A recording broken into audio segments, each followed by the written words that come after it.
2026 సంవత్సరం జనవరి మాసంలో ఈ యొక్క 22వ తారీఖున మరలా ఒక బైబిల్ సెమినారు, ఒకరోజు బైబిల్ తరగతి జరుపుకునేటకు దేవుడిచ్చిన యొక్క గొప్ప సమయాన్ని బట్టి ఆ మహాదేవునికి ఈ యొక్క సంఘం తరపున, మనందరి తరపున ప్రభు యేసుక్రీస్తు ద్వారా కృతజ్ఞతాస్తులు చెల్లించుకుంటున్నాను.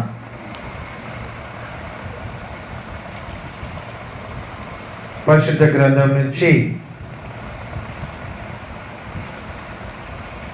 యోహాను రాసిన మొదటి పత్రిక 5వ అధ్యాయము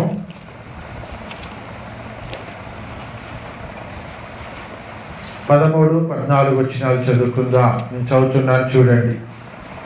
యోహాను రాసిన మొదటి పత్రిక 5వ అధ్యాయము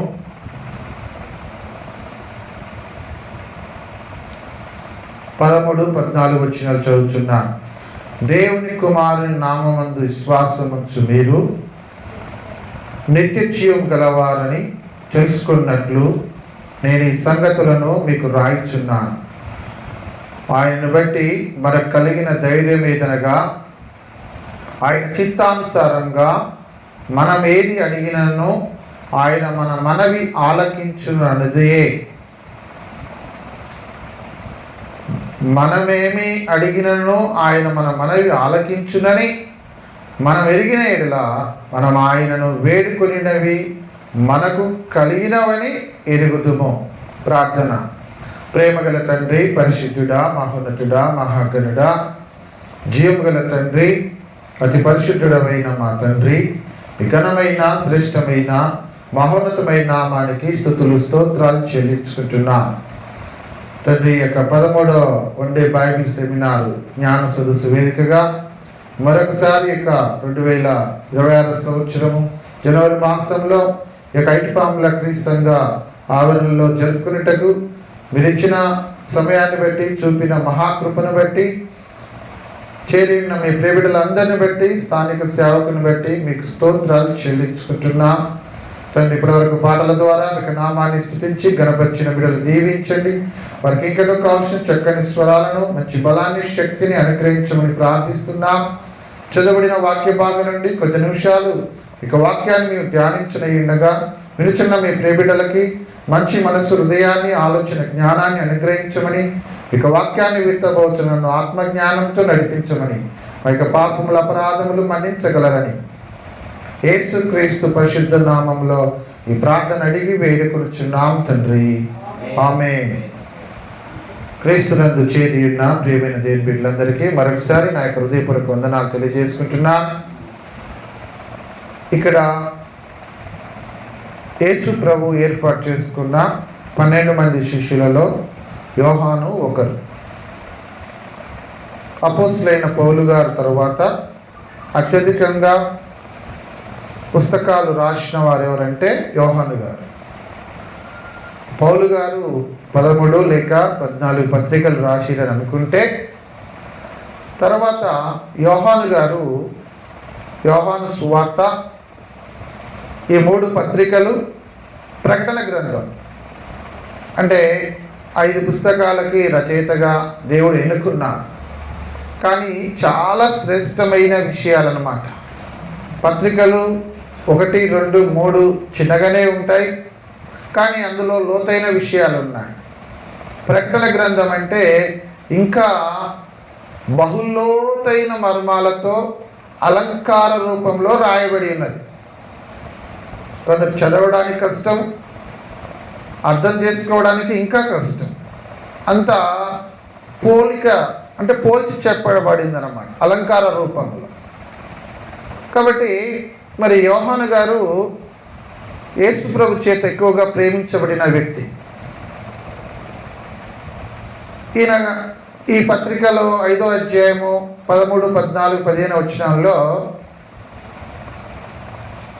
మనకు ఒక ధైర్యం ఉన్నది.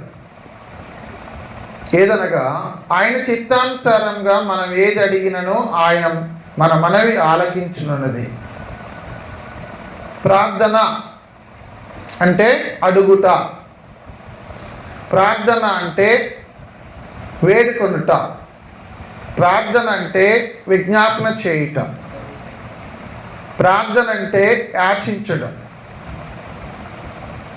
ప్రార్థన అంటే విన్నవించుకోవడం, ప్రార్థన అంటే పరమ తండ్రితో సంభాషణ చేయడం, ప్రార్థన అంటే ఆ మహాదేవునితో మాట్లాడడం.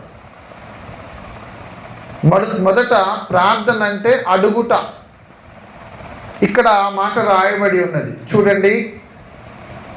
ఆయన చిత్తానుసారంగా మనమేది అడిగినను ఆయన మన మనవి ఆలకించునన్నదియే. మనం అడుగుచున్నాము, ఆయన చిత్తానుసారంగా అడుగుచున్నప్పుడు ఆ తండ్రి అయిన దేవుడు, పరలోకమందున్న తండ్రి అయిన దేవుడు వింటాడు, ఆలకిస్తాడు అని రాయబడ్డది. అంటే ప్రార్థన అంటే పరమ తండ్రితో సంభాషణ. నేటి క్రైస్తవ సమాజంలో అత్యంత శ్రేష్టమైన విషయం ఇది. అలాగనే ఇది బేసిక్ ఫండమెంటల్ నాలెడ్జ్ అన్నమాట. అంటే ఒక ఇల్లు కట్టాలంటే పునాది ఎలా వేయాలో అనే దాంట్లో ఒక క్రైస్తవుడిగా మొట్టమొదటిగా ఒక అవసరత కొరకు వేడుకునేది ఏంటంటే తండ్రికి విజ్ఞాపన చేయటం, అడగటం. అదే ప్రార్థన. ఈ ప్రార్థన అనే అంశం మీద వేల ప్రసంగాలు, వేల సేవకులు చేస్తున్నారు. బాధకరమైన విషయం ఏంటంటే ఇప్పటికీ ప్రార్థన ఎవరికి ఎలా చేయాలో తెలియకుండానే చేస్తున్నారు. ప్రార్థన ఎవరికి చేయాలా, ఎలా చేయాలా, ఎప్పుడు చేయాలా?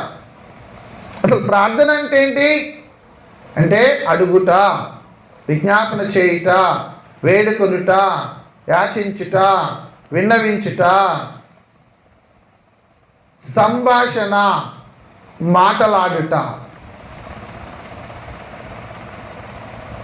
మనం మాట్లాడుతుంటే, వేడుకుంటుంటే, అడుగుతుంటే వినేవారు ఒకరున్నారు. ఆయన మన మనవి ఆలకించాలంటే,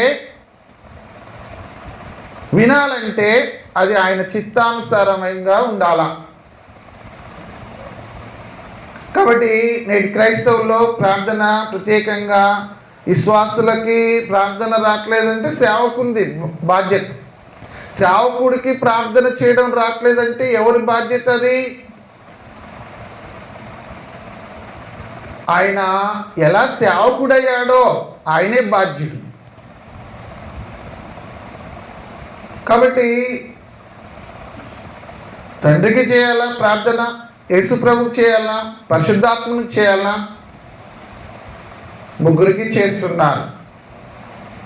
కొందరు తండ్రికి చేస్తారు, కొందరు యేసు ప్రభుకి తండ్రిని కలిపి చేస్తుంటారు, కొందరు మొట్టమొదటి పరిశుద్ధాత్మ అని మొదలు పెడుతుంటారు. కానీ ఒకటే మాటలో ప్రార్థన పాత నిబంధన అంతటిలో యెహోవా దేవా సృష్టికర్త అని ఆరంభించారు. మా దేవా, మహోన్నతుడా అని ప్రారంభించారు. కృత నిబంధనలో యేసు ప్రభు తండ్రిని పరిచయం చేశాడు. ఎవరు కూడా యెహోవా అనే పదం వాడలే. ఈ రెండింటికి తేడా తెలుసుకోవాలి. ఈ పరిచయంలో, ఇంట్రడక్షన్లో, పాత నిబంధనలో ప్రార్థన అనేది ఎక్కడ ఆరంభమైందంటే ఆదికాండము 4వ అధ్యాయము 26వ వచనంలో ఈ విధంగా రాయబడి ఉన్నది. ఆదికాండము 4వ అధ్యాయము 26వ వచనం నేను చదువుతున్నాను. మరియు షేతునకు కూడా కుమారుడు పుట్టెను, అతనికి ఎనోషు అను పేరు పెట్టెను. అప్పుడు యెహోవా నామమున ప్రార్థన చేయుట ఆరంభమైంది. ఏ నామమున?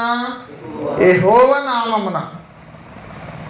మీకు 3 విషయాలు గుర్తొస్తాయి. ఎవరెవరు ప్రార్థన చేశారు?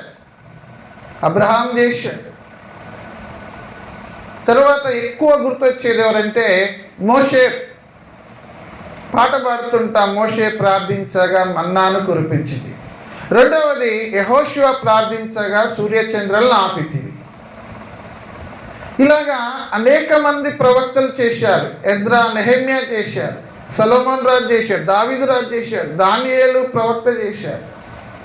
పాత నిబంధనలో ఇలాగా గొప్ప గొప్ప ప్రవక్తలు ప్రత్యేక సందర్భాల్లో పరమ తండ్రితో మాట్లాడారు. వారి ప్రార్థనలో ప్రాముఖ్యమైనది ఏంటి? సాధారణంగా ప్రార్థన దేనికి చేసుకుంటారంటే అవసరాల కోసం చేస్తుంటారు. వ్యాధులు, బాధలు, ఆర్థికంగా, మానసికంగా, మానవ మనుగడ కోసం, అంటే జీవించడానికి మనకి ఎన్ని కావాలో వాటన్నిటి కొరకు నా కొరకు ప్రార్థన చేయమని వేడుకుంటారు. నాకు అనారోగ్యంగా ఉన్నది, చేయండి ప్రార్థన. మా ఇంట్లో కుటుంబ సభ్యులకి, భర్త కొరకు, భార్య కొరకు, పిల్లల కొరకు, ఎవరైతే సక్రమంగా లేరో, ఎవరి మనసు అయితే చక్కగా లేదో, ఎవరి జీవితాలైతే ఆనందంగా సంతోషంగా లేవో వారు సహాయాన్ని కోరుకుంటారు. ఆ సహాయమే ప్రార్థన రూపంలో అడుగుచుంటారు దైవ సేవకుడిని. కాబట్టి పరిశుద్ధ గ్రంథంలో ఈ ప్రార్థన అనే అంశము ఎవరెవరు ఎక్కడ చేశారు, ఎలా చేశారు అంటే, సాధారణంగా క్రైస్తవులుగా నేడు ప్రార్థన అంటే మన పాపాలన్నిటిని పక్కన పెట్టేసి మనకు కావలసిన అవసరతలు, కోరికల్ని అడుగుతుంటాం. అర్థమవుతుందని నేను చెప్పేది? కోరికలు, మన అవసరాలు కావాలా, మనకి జవాబు కావాలా, రక్షణ కావాలా, సంతోషం, ఆనందం, సమాధానం కావాలా.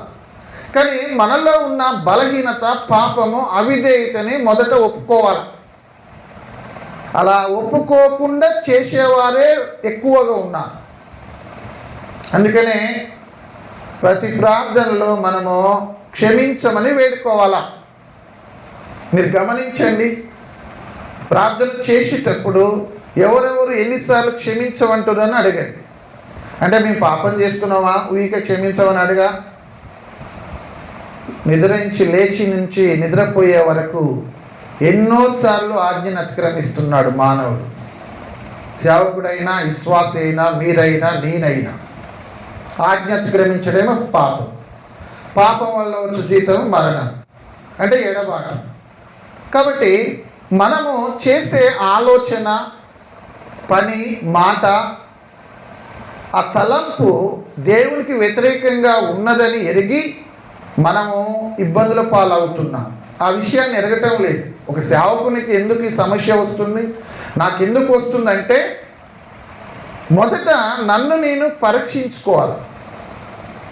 Have to test myself first. మొదట నన్ను నేను, నా బలహీనత ఎక్కడ, నాకెందుకు ఈ వేదన, శోధన, ఈ కన్నీళ్ళు, ఈ బాధ, నేను ఎక్కడ తప్పు చేశాను, అది చెప్పకుండా తండ్రి ఇది కావాలి, అది కావాలని చెప్పి ఎంతో విస్తారంగా మాట్లాడుతుంటారు. ఇక కొందరు ప్రార్థన చేయమంటే ఎట్లా చేస్తారు తెలుసా? దిక్కులు ఎన్ని? 4 దిక్కులు, తూర్పు, పడమర, ఉత్తరం, దక్షిణం. అది వదిలిపెట్టి ఇంకా 4 ఉన్నాయి. ఈశాన్యం, నైరుతి, ఆగ్నేయ, వాయువుని. ఇలాగ 8 అయినాయి కదా. ఈ 8 దిక్కులు కూడా వదిలిపెట్టి ఇక ఏ దిక్కుకు పోతారో తెలియదు. ఇక అంత గొప్పగా చేస్తారు. అర్థమవుతుంది నేను చెప్పేది? అర్థమవుతుందా? కనీసం 4 దిక్కులకు వెళ్ళరు, ఇంకా 4 దిక్కులు వేసుకున్న 8 దిక్కులు కాదు. అసలు ఎటు పోతారో, ఏం మాట్లాడతారో ఏం దొరకక మధ్యలో ఒకటి పెడతారు, స్తోత్రం స్తోత్రం అంటారు, వందనాలు తండ్రి నీకు వందనాలు, పదం చెప్తారు, వందనాలు అంటారు, పదం ఎక్కడ ఉంది ఆ ప్రార్థన బైబిల్లో? ఏం దొరకక వందనాలు స్తోత్రం అంటారు. అట్లా ఎవరైనా చేశారా ప్రార్థన? ప్రార్థన పరమ తండ్రితో మాట్లాడుచున్నప్పుడు ఎంత భయం కలిగి మాట్లాడాలా, ఎంత ఆలోచన కలిగి, ఎలాంటి జ్ఞానం కలిగి మాట్లాడాలా. ఒక మనిషితో మాట్లాడితేనే వాళ్ళకి నచ్చకుంటే నీకు మాట్లాడరాదు, వెళ్ళిపో అంటారు. ఒక టీచర్ తోటి, ఒక ఎమ్మెల్యే తోటి, ఒక అధికారితోటి, ఒక గొప్పవారితోటి మాట్లాడితే క్రమంగా మంచిగా మాట్లాడవలసిన విషయాలే మాట్లాడాలి. మన ఇష్టం వచ్చినట్టు మాట్లాడితే ఒప్పుకోరు.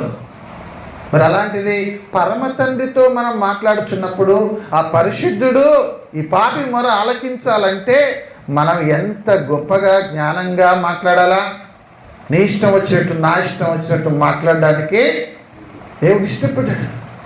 కాబట్టి ప్రియులారా, చూడండి ఒకసారి పాత నిబంధనలో ప్రార్థన చేస్తున్నప్పుడు గమనించవలసిన విషయాలు మీకు జ్ఞాపకం చేస్తాను. తర్వాత కొత్త నిబంధనలో ప్రార్థన సందర్భాలు ఏందో మీకు తెలియజేస్తాను. ఈ రెండింటి తర్వాత ఎవరు ఎలాగా ప్రార్థన చేశారు, దాదాపు 282 సార్లు ప్రార్థన అనే అంశం మీద మరి ప్రవక్తలు, విశ్వాసులు, దేవుని నమ్మిన బిడ్డలందరూ కూడా దాంట్లో పాలుభాగస్తులయ్యారు. ఒకసారి రాజులు మొదటి గ్రంథము 8వ అధ్యాయము, రాజుల మొదటి గ్రంథము 8వ అధ్యాయము 35వ వచనం చదువుతున్నాను చూడండి. ఇక్కడ 28వ వచనం నుంచి సొలొమోను గారు ప్రార్థన, దేవాలయం కట్టించినాక అర్థమవుతుందా? 28వ వచనంలో ఏమంటున్నాడు అంటే పైన ఏమన్నాడంటే 27వ వచనంలో, నిశ్చయంగా దేవుడి లోకమందు నివాసం చేయడు, మహాకాశములు సైతము నిన్ను పట్టజాలం, నేను కట్టించిన ఈ మందిరం ఎలాగో పట్టునో అని ప్రశ్న వేసి, ఆయనను యెహోవా నా దేవా. అర్థమవుతుందా? ఎనోషు కాలంలో యెహోవా నామమున ప్రార్థన ఆరంభమైనది. పాత నిబంధనలో ఈ పేరు ఇలాగ ప్రస్తావించబడ్డది, యెహోవా నా దేవా, నీ దాసుడునైన నా ప్రార్థన విన్నపమును అంగీకరించి ఈ దినమున నీ దాసుడునైన నేను చేయు ప్రార్థనను పెట్టు మొరను ఆలకించుమో. నీ దాసుడునైన నేను చేయు ప్రార్థనను దయతో అంగీకరించినట్లు నా నామము అక్కడ ఉండునని ఏ స్థలమును గూర్చి నీవు సెలవిచ్చితివో ఆ స్థలమైన ఈ మందిరము తట్టు నీ నేత్రములు రేయింబగుళ్ళు తెరవబడియును గాక అని చెప్పి ఇలాగా అనేక విషయాలు తెలియజేస్తున్నాడు. 30వ వచనంలో చూడండి, మరియు నీ దాసుడునైన నేనును నీ జనులైన ఇశ్రాయేలీయులను ఈ స్థలము తట్టు తిరిగి ప్రార్థన చేయనప్పుడెల్లా నీ నివాస స్థానమైన ఆకాశమందు విని మా విన్నపము అంగీకరించుము, వినున్నప్పుడెల్లా మమ్మను క్షమించుము. మొట్టమొదట గుర్తుపెట్టుకోవాల్సిందంటే క్షమించమంటున్నాడు. వినున్నప్పుడెల్లా క్షమించుము అంటే ఎన్నిసార్లు విజ్ఞాపన చేస్తే, వింటున్నారా మా అయ్యా, ఎన్నిసార్లు మనం విజ్ఞాపన చేస్తే దేవుడు వింటున్నప్పుడల్లా క్షమించమని వేడుకుంటున్నాడు. మొట్టమొదటిది క్షమించు. కాబట్టి 32వ వచనంలో, నీవు ఆకాశమందు విని నీ దాసులకు న్యాయము తీర్చి హాని చేసిన వాని తల మీద శిక్ష రప్పించి నీతిపరుని నీతి చొప్పున వానికి ఇచ్చి వాని నీతిని నిర్ధారణ చేయము. 35వ వచనంలో చూడండి, 34 చదువుతున్నాను. నీవు ఆకాశమందు విని ఇశ్రాయేలులకు నీ జనులు చేసిన పాపమును క్షమించి, ఏం క్షమించాలా? పాపమును క్షమించి ఏమడుగుతున్నాడు? వారి పితరులకు నీవిచ్చిన దేశంలోనికి వారిని తిరిగి రప్పించుము. మరియు వారు నీకు విరోధముగా పాపం చేసినందున ఆకాశము ముయ్యబడి వర్షము లేకపోగా నీవు వారిలాగా శ్రమ పెట్టుట వలన వారు నీ నామమును ఒప్పుకొని తమ పాపములను విడిచి ఈ స్థలము తట్టు తిరిగి ప్రార్థన చేసిన ఎడలా. పాపాలు ఒప్పుకోవాలా, పాపాలు విడిచిపెట్టాలా.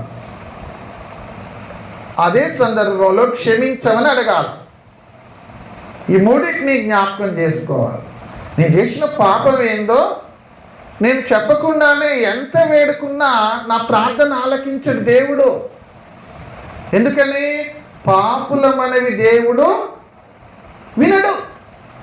వింటాడా? ఎవరైనా తప్పు చేస్తే ఏదన్నా మనకి చెప్తే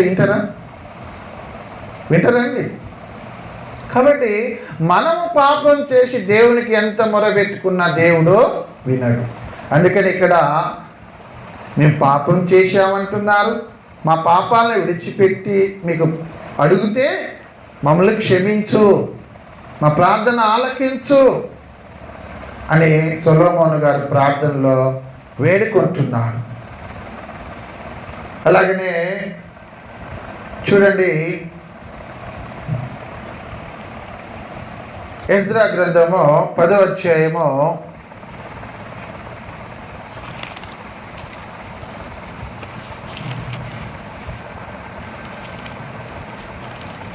10వ అధ్యాయము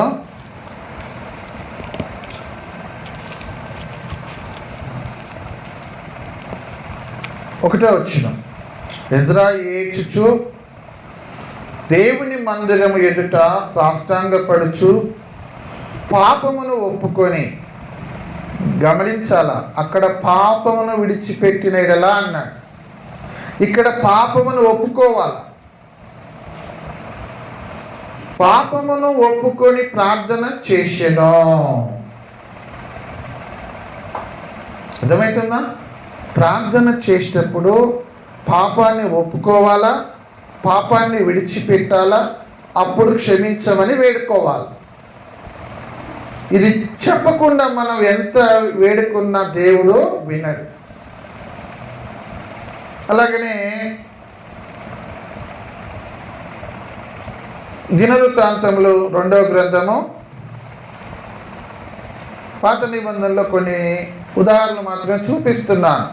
అంటే ప్రార్థనలో ఎవరు పాపాలను ఒప్పుకున్నారు, విడిచిపెట్టారు, క్షమించమని వేడుకున్నారనే విషయాన్ని తెలియజేస్తున్నాను. దినవృత్తాంతములు 7వ అధ్యాయము 14వ వచనం. ఇక్కడ కూడా 7వ అధ్యాయం మొదటి వచనంలో ఏమంటుందంటే, సొలొమోను తాను చేయు ప్రార్థనను ముగించినప్పుడు అగ్ని ఆకాశం నుండి దిగి దహన బలులను ఇతరమైన బలులను దహించెను. అదే సందర్భంలో ఇక్కడ 14వ వచనం చూడండి, నా పేరు పెట్టబడిన నా జనులు తమ్ము తాము తగ్గించుకొని, ప్రార్థనలో ఏముండాలా? తగ్గింపు ఉండాలా. అర్థమవుతుందా? తమ్మును తాము తగ్గించుకొని ప్రార్థన చేసి నన్ను వెదికి తమ చెడు మార్గములను విడిచిన యెడల ఆకాశము నుండి నేను వారి ప్రార్థనను విని వారి పాపమును క్షమించి. ఈ కండిషన్స్ ఎట్లా పెడుతున్నాడో చూడండి, షరతులు అర్థమవుతున్నాయా? ప్రార్థన చేయగానే నేను మీరు చేసేస్తుంటాం, కానీ ఎన్ని షరతులు ఉన్నాయో చూడండి. మళ్ళా చదువుతున్నాను చూడండి, తమ్మును తాము తగ్గించుకొని ప్రార్థన చేసి నన్ను వెదకి తమ చెడు మార్గములను విడిచిన యెడల, చెడు మార్గాలన్నీ విడిచాలా, ఆకాశం నుండి నేను వారి ప్రార్థనను విని వారి పాపమును క్షమి. అంటే మనం చెడు మార్గాలను విడిస్తేనే మన పాపాలు క్షమిస్తాడు. దానికంటే ముందుగా ఏం చేసుకోవాలి? మనల్ని మనం తగ్గించుకోవాలి. కాబట్టి వారి దేశమును స్వస్థపరచుదును. కాబట్టి ప్రియులారా, తమ్మును తాము తగ్గించుకోవాలా, పాపాలు విడిచిపెట్టాలా, చెడు మార్గాల్ని వదులుకోవాలా. అప్పుడు భూలోకం నుంచి మనం ప్రార్థన చేస్తున్నప్పుడు పరలోకమందున్న ఆకాశమందున్న ఆ సర్వోన్నతుడైన దేవుడు మన ప్రార్థన విని ఆలకించి క్షమిస్తా అంటున్నాడు. ప్రార్థన అనే అంశము అందరికీ అత్యంత సుపరిచితమైనదే. క్రైస్తవ జీవితమే ప్రార్థన మీద ఆధారపడి ఉన్నది. కానీ ఇంకా ఎవరికి ఎలా ఎప్పుడు ఏం చేస్తున్నారో అర్థం కాని దయనీయమైన పరిస్థితుల్లో సేవకులు, విశ్వాసులు ఉన్నారు ఈ సమాజంలో. ఒకరు యెహోవా అని పేరు పెట్టి చేస్తారు, ఒకరు ప్రభువా అంటారు, ఒకరు యేసుక్రీస్తును తండ్రి అని చేస్తుంటారు, ఒకరు పరిశుద్ధాత్మునికి ప్రార్థన చేస్తుంటారు. కానీ ఎనోషు కాలంలో ప్రార్థన ఆరంభమైంది యెహోవా నామమున. అలాగే అబ్రహాం చేశారు, ఇస్సాకు, యాకోబులు వేడుకున్నారు. అలాగే మోషే ప్రార్థన చేశాడు, యెహోషువ చేశాడు. అనేక మంది న్యాయాధిపతులు, ప్రవక్తలు చేశారు. సొలొమోను రాజు చేశాడు, నెహెమ్యా చేశాడు, ఎజ్రా చేశాడు. వారి పాపాలని వారు ఒప్పుకొని విడిచిపెట్టారు. చెడు మార్గాల్ని విడిచిపెట్టిన ఎడల అన్నాడు. అర్థమవుతుందా? అలాగనే యెషయా గ్రంథము 38వ అధ్యాయము, యెషయా గ్రంథము 38వ అధ్యాయము 5వ వచనాన్ని, ఇక్కడ సందర్భం ఏంటంటే హిజ్కియాకి మరణకరమైన రోగం ఒకటి వచ్చింది. చూడండి, ఆ రోగం వచ్చినప్పుడు 1వ వచనంలో చదువుతున్నా, దినములలో హిజ్కియాకు మరణకరమైన రోగం కలగగా ప్రవక్తయు ఆమోజు కుమారుడైన యెషయా అతని యొద్దకు వచ్చి, నువ్వు మరణమవుచున్నావు, బ్రతకవు కనుక నీవు నీ ఇల్లు చక్క పెట్టుకొనమని యెహోవా సెలవిచ్చుచున్నాడని చెప్పగా, అతడు తన ముఖమును గోడ తట్టు త్రిప్పుకొని, యెహోవా యథార్థ హృదయుడునై సత్యముతో నీ సన్నిధిని నేనెట్లు నడుచుకుంటున్నా. రెండో ఆప్షన్ ఇది. ఒకటేమో పాపాలను ఒప్పుకోవాలా, ఒకవేళ పాపం లేకుండా మనం సత్యవంతంగా యథార్థంగా జీవిస్తే దాన్నే ప్రస్తావించాలి దేవునికి, అదే రిపోర్ట్ చేయాలా. అదే జరిగింది ఇక్కడ. నెహెమ్యా కాలంలో, ఎజ్రా కాలంలో, సొలొమోను కాలంలో ప్రజలు, ఇశ్రాయేలు పాపం చేశారు, చెడు మార్గాలను విడిచిపెట్టాము, మమ్మల్ని క్షమించు, నువ్వు ప్రార్థన వింటున్నప్పుడల్లా మమ్మల్ని క్షమించమని సొలొమోను రాజు వేడుకున్నాడు. అయితే ఇక్కడ ఏమంటున్నాడు తెలుసా? యెషయా ప్రవక్త హిజ్కియా యుద్ధకు వచ్చి, రాజు యుద్ధకు వచ్చి, నువ్వు చచ్చిపోతున్నావు అని చెప్పేశాడు. ఇది నేను కాదు చెప్పేది, దేవుడు సెలవిచ్చాడు అన్నాడు. అయితే వెంటనే ఆయన ఎవరికి మొరబెట్టుకున్నాడు? 3వ వచనంలో, యెహోవా, అర్థమవుతుందా? యెహోవా యథార్థ హృదయుడునై సత్యముతో నీ సన్నిధిని నేను ఎట్లు నడుచుకుంటునో, నీ దృష్టికి అనుకూలంగా సమస్తము నేను ఎట్లు జరిగించితినో. ఈ క్వాలిటీస్ ఉండగలిగి మనం చెప్పగలుగుతామా ప్రార్థనలో? తండ్రి, నీ చిత్తానికి, నీ కుమారునికి, పరిశుద్ధాత్మునికి నేను ఎక్కడ పాపం చేయలేదని చెప్పుకునే ధైర్యం ప్రార్థన పరుడికి ఉండాలా ఈ రోజుల్లో?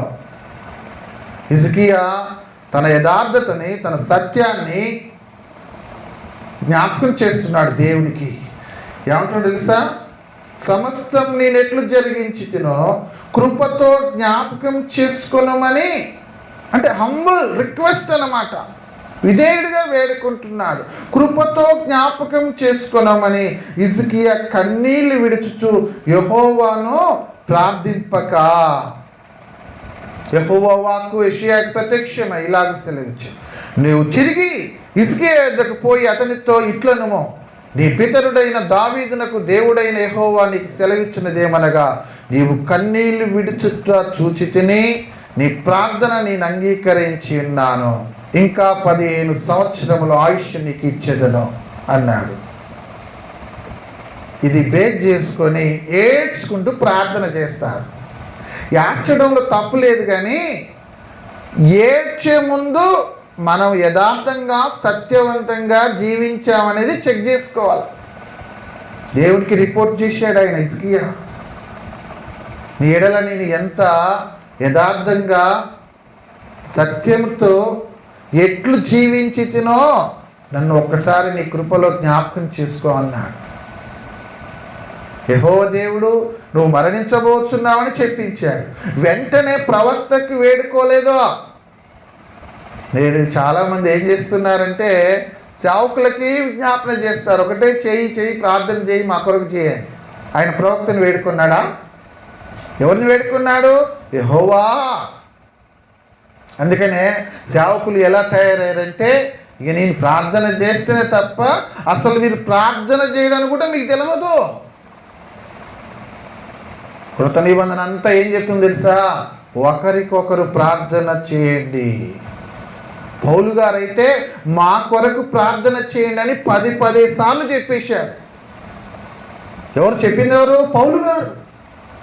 ఎంత గొప్ప విశ్వాస వీరుడో ఆయనకు ఎదురవుతున్న శోధనల గురించి మా కొరకు ప్రార్థన చేయండి, మా కొరకు ప్రార్థన చేయండి అని అనేక సార్లు చెప్పాడు. కాబట్టి ప్రియులారా, ఇక్కడ ఒకటి పాపాలు ఒప్పుకోవాలా, చెడు మార్గాలు విడిచిపెట్టాలా, క్షమాపణ కోరుకోవాలా.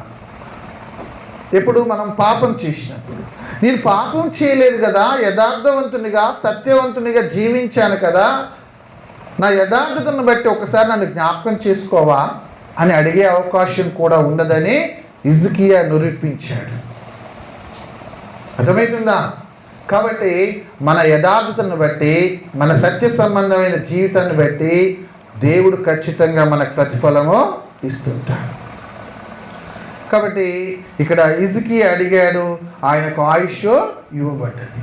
నేడు నేను అడిగితే ఇస్తాడా అని మనం కోరుకోవద్దు. అది ఆ కాలం వేరు, ఆ సందర్భం వేరు. అక్కడ ప్రవక్త ఉన్నాడు, ఇప్పుడు నీకు నాకు ప్రవక్త లేడు. ఆ హిజ్కియాకు వచ్చిన రోగం మనకు లేదు. ఆ దేవుడే హిజ్కియాకు డైరెక్ట్ చెప్పాడు, నీకు నాకు చెప్పలే, మనం ఎప్పుడు చనిపోతామో మనకు తెలియదు.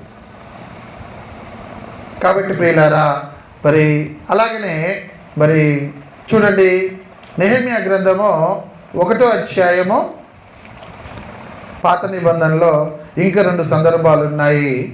నెహెమ్యా గ్రంథము 1వ అధ్యాయము 6వ వచనం చూడండి. నీ చెవి ఎగ్గి, నీ నేత్రములు తెరిచి, నీ సన్నిధిని దివారాత్రము నీ దాసులైన ఇశ్రాయేలీల పక్షముగా నేను చేయు ప్రార్థన అంగీకరించుమో. దాని వెంటనే ఏమేం చెప్పాడు తెలుసా? బాగానే చేస్తున్నావు, దీవారాత్రులు చేస్తున్నావు బాగానే, కానీ అసలు ఏం ఒప్పుకున్నాడు చూడండి అక్కడ నెహెమ్యా గారు. నీకు విరోధముగా పాపము చేసిన ఇశ్రాయేలీల కుమారుల దోషమును నేను ఒప్పుకొనుచున్నాను. నేనును నా తండ్రి ఇంటి వారును పాపం చేసి ఉన్నావు. ఎంత గొప్ప మనస్సు చూడండి నెహెమ్యా గారిది. ఎంత గొప్ప ప్రవక్త అయినప్పటికీ ఏమన్నా తెలుసా? మొదట ఇశ్రాయేలీల పాపమును చేసి ఉన్నారు, నేను ఒప్పుకుంటున్నాను దానికి. తర్వాత ఏమంటున్నారంటే, నేనును నా తండ్రి ఇంటి వారును పాపం చేసి ఉన్నాను. అంటే నెహెమ్యా కూడా తన పాపాన్ని ఒప్పుకున్నాడు. నేడు ఒక సేవకుడు కూడా తన పాపాన్ని ఒప్పుకోవాలి. ఏ సేవకుడైతే నేను పాపము చేయలేదని ఒప్పుకునేవారు ఎవరు లేరు. చెప్పవలసింది ఏంటంటే, ప్రార్థన చేస్తున్నప్పుడు మనం పాపాలను క్షమించమని దేవునికి విజ్ఞాపన చేయాలా. అంటే వీకే పాపం చేస్తున్నామంటే ప్రతి విషయంలో ఆజ్ఞను అతిక్రమిస్తున్నాం. మన ఆలోచన, తలంపులలో, మన చూపులలో, చేసే ప్రతి పనిలో నోరు జారిపోతుంది. ఆజ్ఞ అతిక్రమించడమే పాపం. కాబట్టి మనం అనేకమైన మాట్లాడి, అనేకమైన తలంపులు చేసి పరమ తండ్రితో మాట్లాడితే ఆయన వింటాడా? పరిశుద్ధుడు కదా. నెహెమ్యా కంటే, ఎజ్రా కంటే, సొలొమోను రాజు కంటే గొప్పవారమా మనం? కాదు కదా. వాళ్ళే ఒప్పుకున్నారు, క్షమించమన్నారు, వారి చెడు మార్గాలు విడిచిపెట్టారు, దివారాత్రములు చేశారు, తమ్మును తాము తగ్గించుకున్నారు. ఇంకొక మాట దానియేలు గ్రంథంలో చూద్దాం. దానియేలు గ్రంథము అసలు ఎలాగ చేస్తున్నాడు చూడండి. దానియేలు ప్రవక్త ప్రార్థన మొదట ఆయన 6వ అధ్యాయం 10వ వచనంలో చూడండి. 6వ అధ్యాయము 10వ వచనం.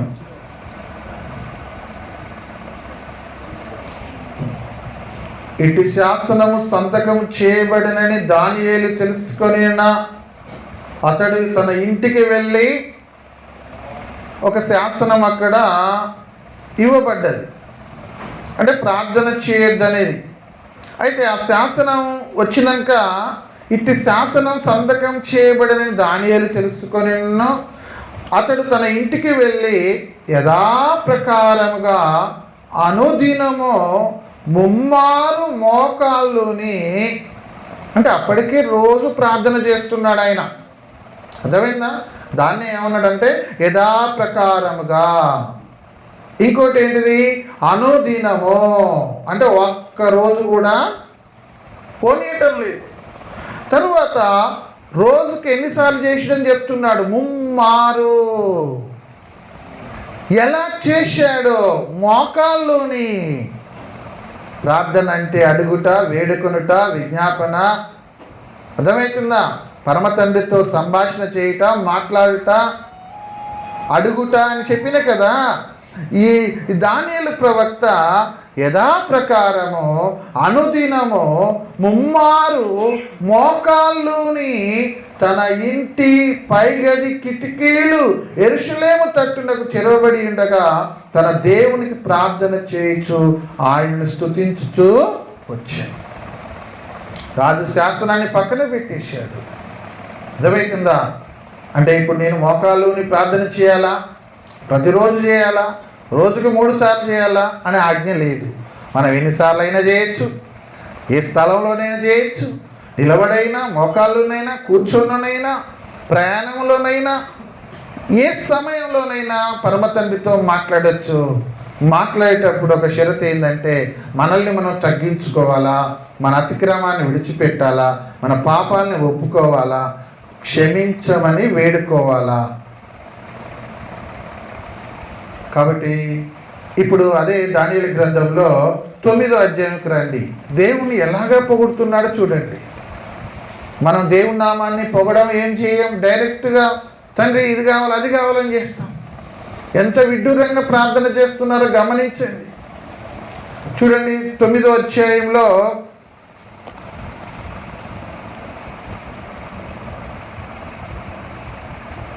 3వ వచనంలో అప్పటి రోజుల్లో ఆయన అంతటా నేను గోనె పట్ట కట్టుకొని ధూళి తలపైన వేసుకొని ఉపవాసం ఉండి ప్రార్థన విజ్ఞాపనలు చేయుటకై ప్రభువుకు దేవుని ఎదుట నా మనస్సును నిబ్బరం చేసుకుంటేనే. ఇప్పుడు మనం గోనె పట్ట కట్టుకునే లేదు, కానీ ప్రార్థన చేసేటప్పుడు మన మనస్సు నిబ్బరంగా ఉండాలి. పక్క వాళ్ళు గోల చేస్తున్నారు, అల్లరి చేస్తున్నారు అన్నప్పుడు ఆ మాటలు మనకు వినపడుతుంటాయి కదా. కాబట్టి మన మనసు అటు ఇటు వెళ్లకుండా పరమ తండ్రితో మాట్లాడాలంటే మన మనస్సు నిలకడగా ఉండాలా, నిబ్బరం చేసుకోవాలా. అప్పుడు అంటున్నాడు 4వ వచనంలో, నేను నా దేవుడైన యెహోవా ఎదుట ప్రార్థన చేసి ఒప్పుకొన్నదేమనగా, ప్రభువా, దేవుని ఎలా గణపరుస్తున్నాడు చూడండి. ప్రభువా అంటున్నాడు. ఈ ప్రభువా అనే మాట పాత నిబంధనలో యెహోవా, ప్రభువా, మహోన్నతుడా, సర్వ సృష్టికర్త, సైన్యములకు అధిపతి యెహోవా, జీవముగల తండ్రి, మహాదేవుడును, మహోన్నతుడైన అనేక పర్యాయ పదాలు వాడబడినది.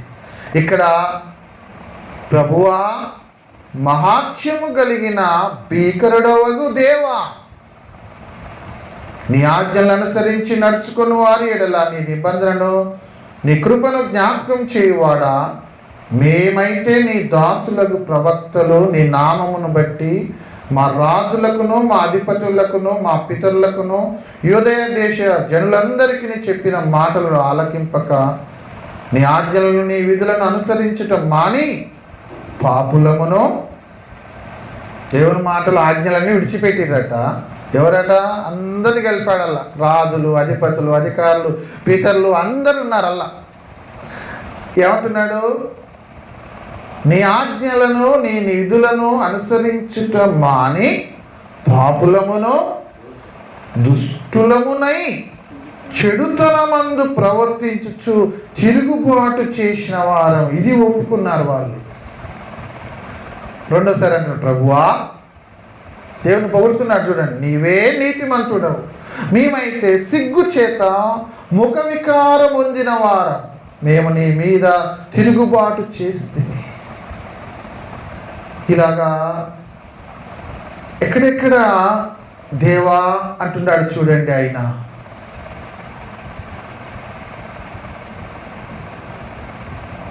తొమ్మిదవ వచనంలో, మేము మా దేవుడైన యెహోవాకు విరోధముగా తిరుగుబాటు చేస్తేమి, అయితే ఆయన కృపా క్షమాపణములు గల దేవుడై ఉన్నాడు.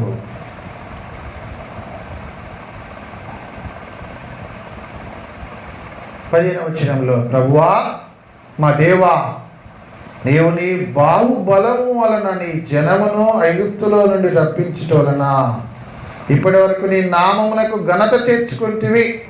మేమైతే పాపం చేసి చెడు నడతలు నడిచిన వారం. 16వ వచనం, ప్రభువా మా పాపమును బట్టి మా పితరుల దోషమును బట్టి యెరూషలేము నీ జనుల చుట్టూనున్న సకల ప్రజల ఎదుట నిందాస్పదమైనది. యెరూషలేము నీకు ప్రతిష్ఠితమైన పర్వతము. ఇలాగా చూడండి 18వ వచనంలో, నీ గొప్ప కనికరములను బట్టి మేము నిన్ను ప్రార్థించుచున్నాము, కానీ మా స్వనీతి కార్యములను బట్టి నీ సన్నిధిని నిలవబడి ప్రార్థించుట లేదు. గమనిస్తున్నారా దానియేలు గారు ఎంత గొప్ప ప్రవక్త? ఆయనకున్న జ్ఞానాన్ని బట్టి, మా స్వనీతిని బట్టి, మా సొంత నీతి జ్ఞానాన్ని బట్టి ప్రార్థించటం లేదు. మీ యొక్క కనికరాన్ని బట్టి, నీ యొక్క శక్తిని బట్టి, ప్రేమను బట్టి, నువ్వు మహాగణుడవు, మహత్యం గలవాడు, భీకరుడవు దేవుడవు. అర్థమవుతుందండి? ఈ విధంగా పాత నిబంధన అంతట్లో మరి ప్రభువా, దేవా, యెహోవా అని ప్రార్థన చేశారు. అర్థమవుతుందా? కాబట్టి ఇప్పుడు క్రొత్త నిబంధనకు వచ్చేసరికి ఇక చూడండి, యేసు ప్రభు డైరెక్ట్గా ఏం చెప్పాడంటే, మత్తయి రాసిన సువార్త 7వ అధ్యాయము 7వ వచనం, 7వ అధ్యాయము 7వ వచనం, అడుగుడి మీకు ఇయ్యబడును. ప్రార్థన అంటే అడుగుటే. అర్థమైందా? అడుగుడి మీకు ఇయ్యబడును అన్నాడు, వెదకుడి మీకు దొరుకును అన్నాడు. ఏంటిది? ఎవరిని అడగమన్నాడు ఇక్కడ? యేసు ప్రభునా, తండ్రినా?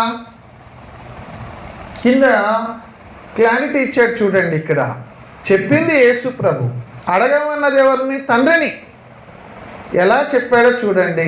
9వ వచనంలో, మీలో ఏ మనుష్యుడైననో తన కుమారుడు తను రొట్టెను అడిగిన ఎడలా వానికి రాతినిచ్చునా, చేపను అడిగిన ఎడలా పామునిచ్చునా? మీరు చెడ్డవారై ఉండి మీ పిల్లలకు మంచి ఈవులు నీయనెరిగి ఉండగా, అక్కడ చెప్తున్నాడు చూడండి, పరలోకమందున్న మీ తండ్రి ఎవరట? పరలోకమందున్న మీ తండ్రి తన్ను అడుగు వారికి, అంటే ప్రార్థన ఎవరికి చేయాలా? తండ్రికి చేయాలా? ఎక్కడ ఉన్నాడు ఆయన? పరలోకంలో ఉన్నాడు. ఆ పరిచయం చేసింది ఎవరు? యేసు ప్రభు. ఇది 7వ అధ్యాయంలో చూస్తున్నాం. 6వ అధ్యాయంలోనే ప్రార్థన పరిచయం చేశాడు. చేసినా చేయలేదా? కాబట్టి దీన్ని ఇక్కడ ఏం చెప్తుందంటే, పరలోకమందున్న మీ తండ్రి తన్ను అడుగు వారికి అంతకంటే ఎంతో నిశ్చయముగా మంచి ఇచ్చును. ఇప్పుడు 6వ అధ్యాయంలోకి రండి. 6వ అధ్యాయం 8వ వచనంలో, మీరు మీ తండ్రిని అడగక మునిపే మీకు అక్కరగానున్నవేవో ఆయనకు తెలియదు. సూర్యుడు, చంద్రుడు, గాలి, నీరు, భూమి తిరగడము, ఈ పంచభూతాలన్నీ మనం అడుగుతూనే ఇస్తున్నాడా? ఉదయించమంటే ఉదయిస్తాడు, అస్తమించడం అంటే ఇలాగ ఏది ఈ సృష్టిలో దేవుడు చాలా మనకు అడగకుండానే ఇస్తున్నాడు. అర్థమవుతుందా? కాబట్టి ఇక్కడ మీరు మీ తండ్రిని అడగక మునిపే మీకు అక్కరగానున్నవేమో ఆయనకు తెలియను, కాబట్టి మీరు ఇలాగ ప్రార్థన చేయుడి. అంటే యేసు ప్రభు వచ్చినాక ఆ పాత నిబంధన ప్రార్థన నమూనా అనేది మారిపోయింది. ఇది గమనించాలన్న. ఇప్పుడు ఇంతకుముందు అనేక ప్రవక్తలు ఎలా చేశారు? యెహోవా, దేవా, ప్రభువా అని చెప్పారు. ఇక్కడ యేసు ప్రభు ఏం పరిచయం చేస్తున్నాడు? పరలోకమందున్న తండ్రి అని మీరు ప్రార్థన చేయాలని శిష్యులకు నేర్పాడు. ఇది పరలోక ప్రార్థన అని పేరు పెట్టారు. యేసుప్రభు ఏమో భూలోకంలో ఉన్నాడు. అర్థమవుతుందా? పరలోకంలో చేసిండు ఆ ప్రార్థన. దీనికి పరలోక ప్రార్థన అని పేరు పెట్టారు. పరలోక ప్రార్థన కాదు ఇది, మాదిరి ప్రార్థన. శిష్యులకు నేర్పించాడు. మీరు ఇలాగ చేయుడని చెప్పారు చూడండి. కాబట్టి మీరు ఇలాగ ప్రార్థన చేయుడి, పరలోకమందున్న మా తండ్రి అని మొదలు పెట్టాలా. అర్థమవుతుందా? అక్కడ ఏమన్నారు? ఆకాశమందున్న దేవా, సర్వోన్నతుడా, మహోన్నతుడా అని వాళ్ళు దేవుని పొగిడారు. యెహోవా మా దేవా అన్నారు. ఇక్కడ యేసు ప్రభు వచ్చి పరలోకమందున్న తండ్రిని పరిచయం చేస్తున్నాడు. ఆ తండ్రిని ఎలా పరిచయం చేసేటట? యోహాను రాసిన సువార్త 1వ అధ్యాయము 17-18 వచనాల్లో. యోహాను రాసిన 1వ అధ్యాయము 17-18 వచనాలు. ధర్మశాస్త్రము మోషే ద్వారా అనుగ్రహింపబడెను, కృపయు సత్యమును యేసుక్రీస్తు ద్వారా కలిగెను. ఎవడనో ఎప్పుడైనను దేవుని చూడలేదు, తండ్రి రొమ్మునున్న అద్వితీయ కుమారుడే ఆయనను బయలుపరిచి. అందుకనే పరలోకమందున నా తండ్రి అని అనేక సార్లు యేసు ప్రభు ప్రస్తావించాడు. కాబట్టి యేసు ప్రభు ఆయన ఎలాగ ప్రార్థన చేశాడు, ఎక్కడ చేశాడు? మొదటగా ఆయన ప్రార్థన చేసిన విధానాన్ని మనము చూద్దాం. ఒకసారి మత్తయి సువార్త 6వ అధ్యాయం 6వ వచనంలో యేసు ప్రభు చెప్పిన మాట ఏంటంటే, రహస్యముగా చేయమన్నాడు ప్రార్థన. 6వ అధ్యాయము 6వ వచనంలో ఏమన్నాడు? నీవు ప్రార్థన చేయుచున్నప్పుడు నీవు గదిలోనికి వెళ్ళి తలుపు వేసి రహస్యమందున నీ తండ్రికి ప్రార్థన చేయము, అప్పుడు రహస్యమందు చూచు నీ తండ్రి నీకు ప్రతిఫలం ఇచ్చు అని. బహిరంగ చేయకూడదా? ఇంకా ఎక్కడ చేయకూడదా? ప్రార్థన చేస్తే అలాగనే చేయాలనేది కాదు. కానీ ప్రభువు చెప్పిన మాటకు ఒక అర్థం ఉన్నది. అది ప్రాథమిక దశలో ఉన్నారు శిష్యులు. అప్పుడు ఈ ఆరాధనలు ఇవన్నీ లేవన్నమాట. అప్పుడు యూదుల యొక్క సామాజిక ఆచారాల ప్రకారము తిరుగుతుండేవారు, దేవాలయాల పట్టి తిరుగుతుండేవారు. క్రీస్తు చనిపోయి సమాధి చేయబడి పునరుద్ధరణ అయిన తర్వాతనే, పరిశుద్ధాత్ములు వచ్చిన తర్వాత, 3000 మంది బాప్తీసం తీసుకున్న తర్వాత, అప్పుడు వాళ్ళు ఆ రొట్టె విరుచుట యందు, ప్రార్థన యందు, సావాసమందు, ఇచ్చుట యందు ఎడతెగక ఉన్నారు. ఇప్పుడు ఆరాధన క్రమం అనేది ఆరంభమైనది. అప్పుడు వాళ్ళు చేసినది వేరే. కాబట్టి ఆ కాలాన్ని బట్టి మనం దాన్ని తప్పుగా అర్థం చేసుకోకూడదు. చూడండి, యేసు ప్రభు అలాగే చెప్పాడు. సరే, మత్తయి సువార్త 14వ అధ్యాయము 23వ వచనాన్ని చూడండి. యేసు ప్రభు ఎలాగ ప్రార్థన చేశాడు, ఎక్కడికి వెళ్ళాడు? ఆయన జన సమూహములను పంపివేసి ప్రార్థన చేయుటకు ఏకాంతముగా కొండ ఎక్కి పోయి సాయంకాలమైనప్పుడు ఒంటరిగా ఉండెను. ప్రార్థన చేయుటకు ఎక్కడికి వెళ్ళాడట? ఏకాంతముగా కొండ ఎక్కాడు. అంటే ప్రభు చేసిన ప్రార్థనని మనం జ్ఞాపకం చేసుకుంటున్నాం. కాబట్టి ఆ క్రీస్తు ప్రభు మరి ఇంకా ఎలాగ చేసాడట? మార్కు సువార్త 1వ అధ్యాయం 35వ వచనంలో, మార్కు సువార్త 1వ అధ్యాయము 35వ వచనం. ఆయన పెందలకడ లేచి, మనం లేస్తున్నారా? మీరు లేచి ఎడిపోతున్నారు. పెందలకడ అంటే బిఫోర్ సన్ రైజింగ్, సూర్యుడు ఉదయించక మునిపే పెందలకడ లేచి ఇంకా వివరిస్తున్నాడు. చూడండి, పెందలకడ అనే మాటకు ఇంకను చాలా చీకటి ఉండగానే బయలుదేరి అరణ్య ప్రదేశమునకు వెళ్ళి అక్కడ ప్రార్థన చేయుచుండెను. అంటే పరమ తండ్రితో మాట్లాడాలంటే యేసు ప్రభుకి అక్కడ ఆ స్థలము, ఆ పరిసర ప్రాంతాలు అనుకూలంగా లేవు. అర్థమవుతుందా? పెందలకడ లేచాడు, అరణ్యమునకు వెళ్ళాడు, మరొక చోట ఏకాంతముగా ఒంటరిగా వెళ్ళినట్లుగా మనం చూస్తున్నాము. అలాగనే మార్కు సువార్త 6:46 చూడండి.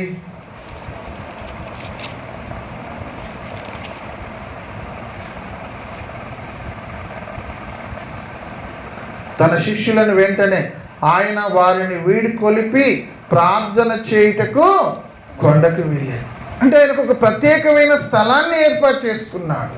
ఏకూజామున లేవడం అంటే పెందలకడ లేవడం, ఏకాంతముగా ఒంటరిగా అరణ్యముకి కొండపైకి వెళ్ళి పరమ తండ్రితో మాట్లాడుచుండేవాడు.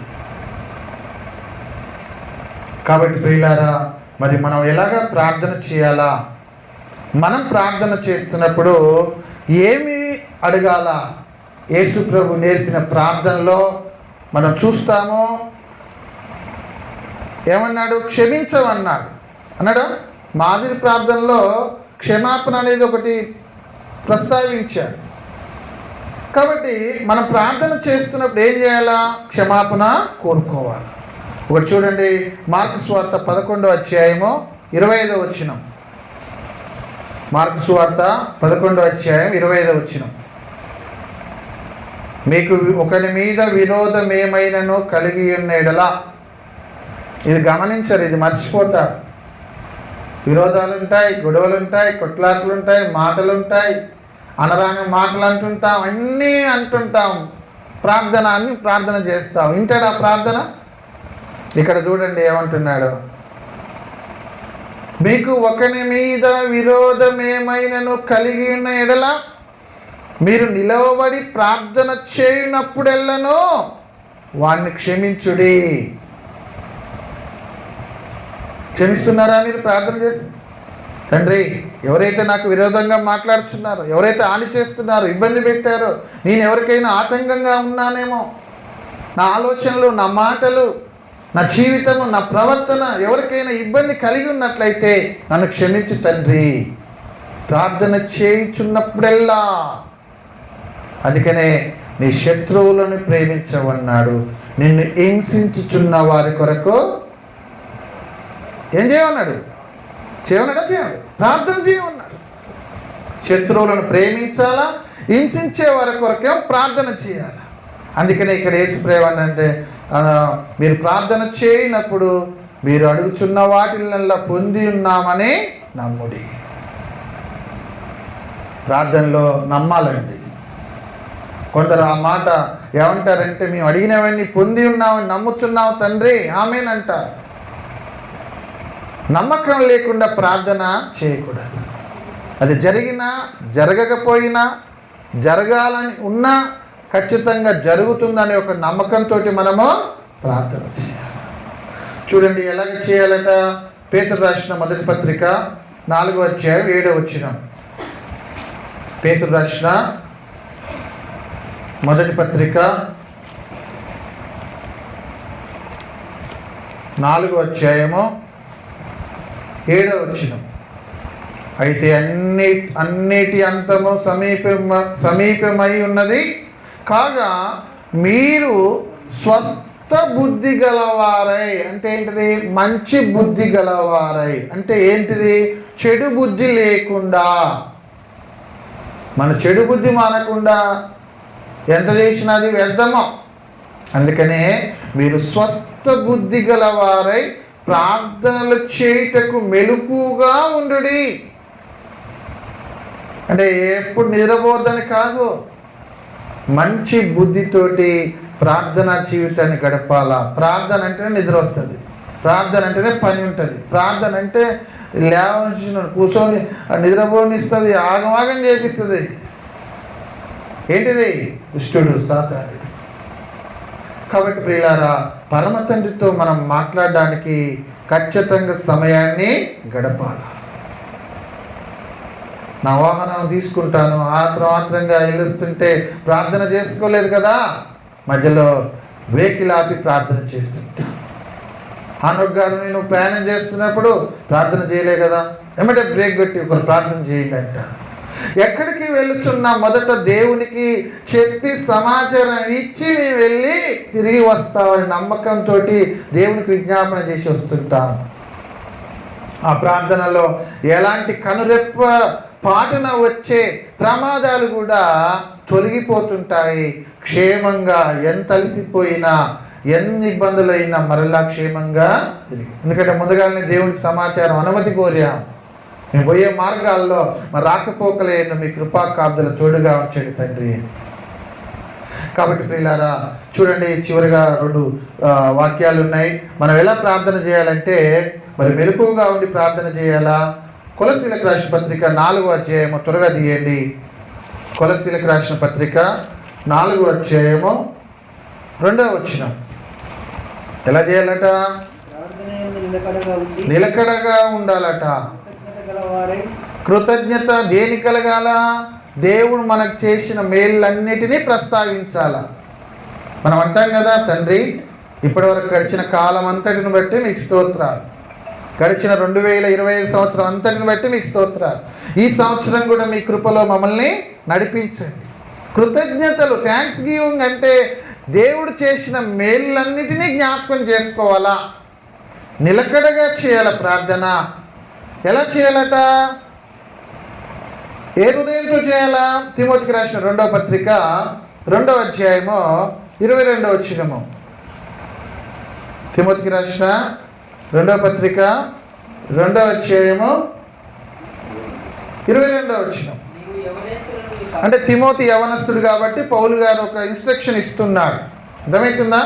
అందరికీ వర్తించదు ఈ మాట, యవనస్తులు ఉన్న వారికి. తిమోతి యవనస్తుడు కాబట్టి వ్యక్తిగతంగా రాశాడు పౌలు గారు. ఏమంటుందంటే, నీవు యవనేచ్ఛల నుండి పారిపోము, పవిత్ర హృదయులై ప్రభువునకు ప్రార్థన చేయు వారితో కూడా నీతిని, విశ్వాసమును, ప్రేమను, సమాధానమును వెంటాడము. పగను, ద్వేషము, అసూయను, కుట్రను ఇది కాదు. అదంతా చెడు బుద్ధి అవుతుంది.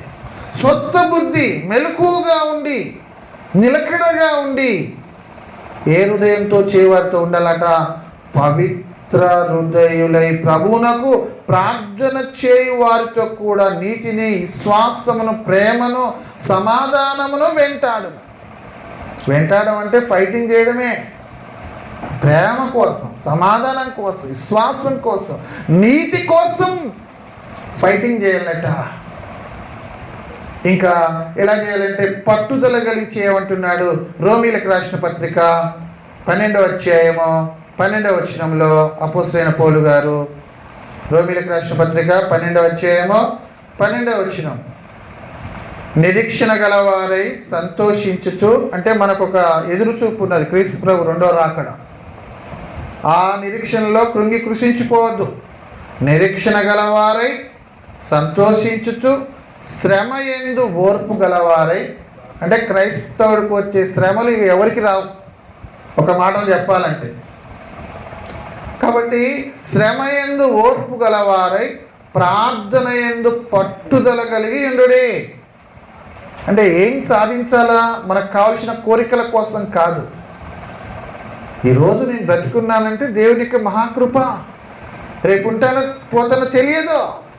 కాబట్టి దేవునికి మనము విజ్ఞాపన చేయవలసినవన్నీ అనేకల కొరకు మనము ప్రార్థన చేయాలి. మనుషులందరి కొరకు ప్రార్థన చేయాలా.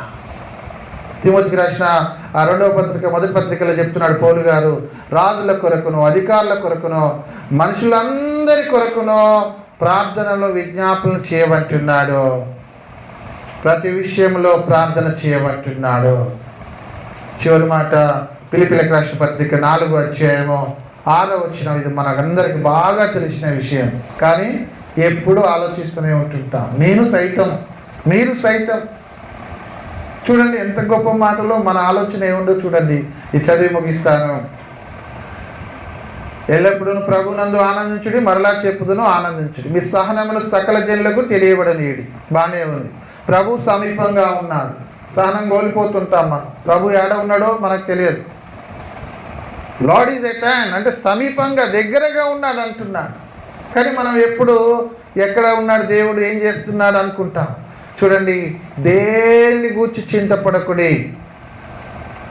దేని గురించి ఇదా అదని కాదుగా, కానీ ప్రతి విషయంలో ఇక్కడ రెండు ఉన్నాయి. దేని గురించి ఆలోచన చేయొద్దు అంటున్నాడు. చింతపడడం అంటే ఆలోచన చేయడం. కానీ మేము ఎప్పుడు ఆలోచిస్తుంటాం, మనందరం చేసేది అదే కదా. రేపటిని గురించి ఆలోచిద్దంటే మనం రేపటి గురించి ఆలోచిస్తున్నాం. యేసుప్రభు చెప్పిన దానికి విరుద్ధంగా మనం ఆలోచన చేస్తున్నాం. కాబట్టి చూడండి, ప్రతి విషయంలోనూ ప్రార్థన విజ్ఞాపముల చేత కృతజ్ఞతాపూర్వకముగా మీ విన్నపములు దేవునికి తెలియజేయండి. ఎవరికి తెలియజేయాలి? దేవునికి తెలియజేయాలి. హిజ్కియా రాజు ఎవరికి చేశాడు? దేవునికే కదా. కాబట్టి అప్పుడు సమస్త జ్ఞానమునకు మించిన దేవుని సమాధానము యేసుక్రీస్తు వలన మీ హృదయములకునో మీ తలంపులకునో కావలి ఉంది. ఇందుకు మించిన కావలి ఏది? కాబట్టి ప్రార్థన అంటే అడుగుట, వేడుకొనుట, విజ్ఞాపన చేయుట, విన్నవించుకొనుట, మొరపెట్టుట, పరమ తండ్రితో సంభాషించుట, మాట్లాడుట. పాత నిబంధనలో యేసు ప్రభు రాక మునుపు అనేక మంది ప్రవక్తలు చేశారు. యెహోవా మా దేవా అని ఆ దేవుని పొగడి, ఆకాశమందున్న దేవా అని పాపాలని విడిచిపెట్టారు, ఒప్పుకున్నారు, చెడు మార్గాల్ని వదులుకున్నారు, క్షమాపణని కోరుకున్నారు. నెహెమ్యా, ఎజ్రా, సొలొమోన్ రాజు అనేక మంది ప్రవక్తలు చేశారు. క్రొత్త నిబంధనలో క్రీస్తు ప్రభు శిష్యులకి పరలోకమందున్న తండ్రి అని పరిచయం చేశాడు. కాబట్టి ఎవరు కూడా యెహోవా అనే మాట వాడలే. తండ్రిని సంబోధించాడు, పరిచయం చేశాడు. మీరు అడగక మునిపే మీకు కావలసిన దేవుని తండ్రికి తెలుసు, అయినప్పుడు మీరు ఇలాగ చేయండి అని మాదిరి ప్రార్థన చేశాడు. అయితే యేసు ప్రభుకు ఎవరు ప్రార్థన చేయలే. అది రెండో పార్ట్గా చెప్తాను. మరి ఎందుకంటే యేసు ప్రభుకి ప్రార్థన చేస్తున్నారు, పరిశుద్ధాత్ములకి ప్రార్థన చేస్తున్నారు, అటు ఇటు అన్ని కలిపి చేస్తున్నారు అన్నమాట. కానీ దేవుడు క్రీస్తు ద్వారా చక్కటి క్రమాన్ని బయలుపరిచాడు. క్రీస్తు ప్రభు పెందలక్కడలే చేశాడు, ఏకాంతంగా చేశాడు, అరణ్యములకు వెళ్ళి చేశాడు, కొండ మీదకి వెళ్ళి చేశాడు, రహస్యమందు చేశాడు. అలాగే మనము నిత్యము నిలకడగా పట్టుదల కలిగి ప్రతి స్థలంలో పవిత్ర హృదయం గలవారై పరమ తండ్రితో సంభాషణ చేయాలా, కృతజ్ఞతాస్తుతి చెల్లించాలా, దేని గురించి చింతించొద్దు, ప్రతి విషయంలో దేవునికే మొరపెట్టుకోవాలా. అప్పుడు క్రీస్తు ప్రభు ద్వారా మన హృదయములకి దేవుని యొక్క సమాధానం ఉంటుందని దేవుని వాక్యం సెలవిస్తుంది. రెండవ భాగంలో యేసు ప్రభుకి ఎందుకు చేయకూడదు అనే విషయాన్ని మనం తర్వాత జ్ఞాపకం చేసుకుందాం దేవుని చిత్తం అయితే. ఇప్పటి వరకు మరి శ్రద్ధగా విన్న మీ అందరికీ నా యొక్క హృదయపూర్వక వందనాలు తెలియజేసుకుంటూ, మీ అందరిని హెచ్చరిస్తూ, నన్ను హెచ్చరించుకుంటూ ఈ వాక్యాన్ని ఇంతటితో ముగిస్తున్నాను. ఈ అవకాశం ఇచ్చిన స్థానిక సంఘానికి ప్రత్యేక